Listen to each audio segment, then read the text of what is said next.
Le stade de la transformation du Ki, un moment charnière dans la vie d'un artiste martial.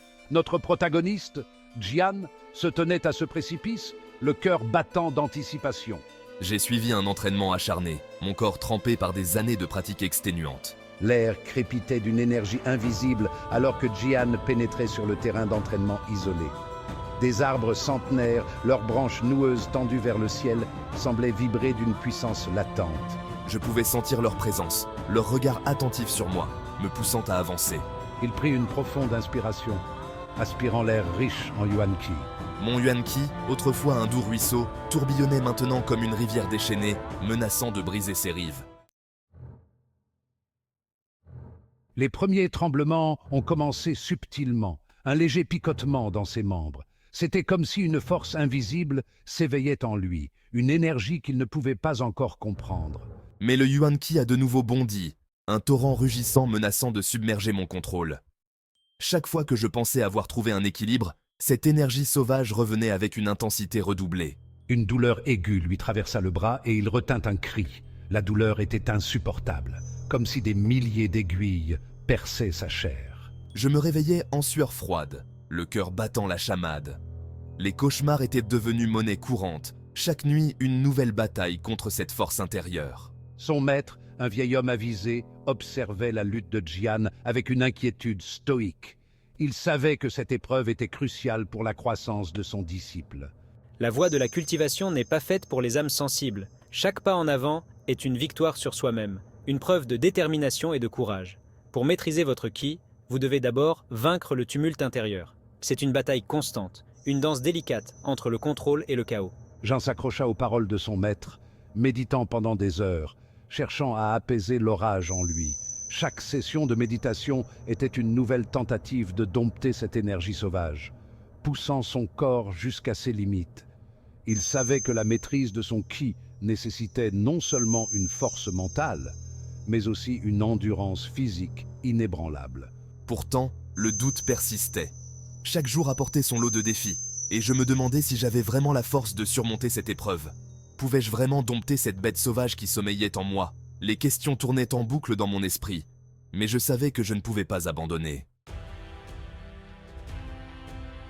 Maître Rong déclara: Ton entraînement doit se poursuivre au-delà de ces terres familières. Tu dois affronter la puissance brute et sauvage du monde, Jian. Ce n'est qu'en affrontant ces défis que tu pourras véritablement comprendre la profondeur de ton potentiel et la force de ton esprit. Ainsi commença le périlleux voyage de Jian dans la gueule du dragon, une chaîne de montagnes perfides. Cette région était connue pour ses dangers mortels et ses mystères insondables.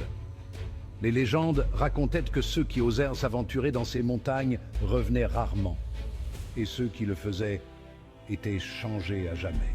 C'était un endroit où même les cultivateurs chevronnés marchaient avec prudence, car la gueule du dragon avait le potentiel d'amplifier le ki à des niveaux extraordinaires. Les arbres semblaient murmurer des secrets anciens, et chaque pas résonnait comme un écho dans l'éternité. L'ascension fut éprouvante. Des crêtes acérées comme des lames de rasoir déchiraient de ses vêtements. Le vent était une bête hurlante. Chaque souffle était une lutte contre les éléments, et chaque mouvement demandait une concentration intense pour éviter les pièges naturels. Mais c'est l'énergie omniprésente qui m'a véritablement mise à l'épreuve. Elle tourbillonnait autour de moi, me tentant de renoncer à tout contrôle. Cette énergie, bien que puissante, était aussi dangereuse, capable de dévorer l'âme de ceux qui n'étaient pas préparés.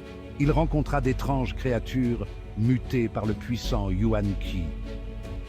Ces êtres, autrefois ordinaires, avaient été transformés en gardiens féroces de la montagne, leur forme tordue par l'énergie qui imprégnait la région.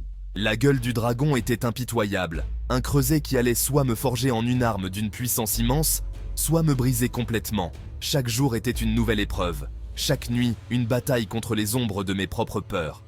Mais je savais que pour atteindre la véritable maîtrise, je devais persévérer, peu importe les obstacles.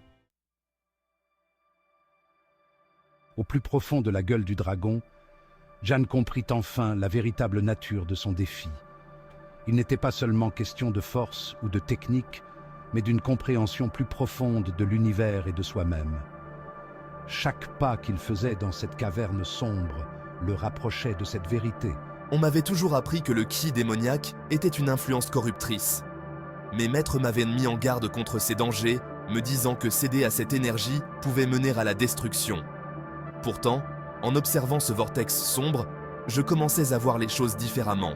Le ki démoniaque n'était pas intrinsèquement mauvais. C'était simplement une autre facette de la tapisserie cosmique. Comme le yin et le yang, il représentait une partie essentielle de l'équilibre universel. Jian réalisa que pour maîtriser pleinement son art, il devait embrasser cette dualité. Le défi consistait à trouver l'équilibre. Pour devenir un véritable maître, je ne pouvais pas simplement rejeter le ki démoniaque. Je devais apprendre à l'intégrer, à l'utiliser sans me laisser submerger. C'était une danse délicate entre la lumière et l'ombre, une quête constante d'harmonie. Il devait marcher sur le fil du rasoir, maintenir son propre équilibre intérieur. Chaque mouvement, chaque décision devait être prise avec une précision extrême. Un faux pas pouvait signifier la chute dans l'abîme des ténèbres.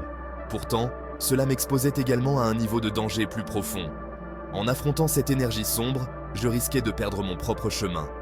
Mais c'était un risque que je devais prendre pour atteindre la véritable maîtrise. Cette prise de conscience ouvrit de nouvelles voies de pouvoir, laissant entrevoir des capacités dont il n'avait jamais même osé rêver. Jian sentit une force nouvelle émerger en lui, une puissance qui venait de l'acceptation de toutes les facettes de son être. Un faux pas, un moment de faiblesse, et je pourrais être emporté par le flot des ténèbres. Mais avec chaque défi, je devenais plus fort, plus résilient. La clé était de ne jamais perdre de vue l'équilibre, de toujours chercher l'harmonie entre la lumière et l'ombre.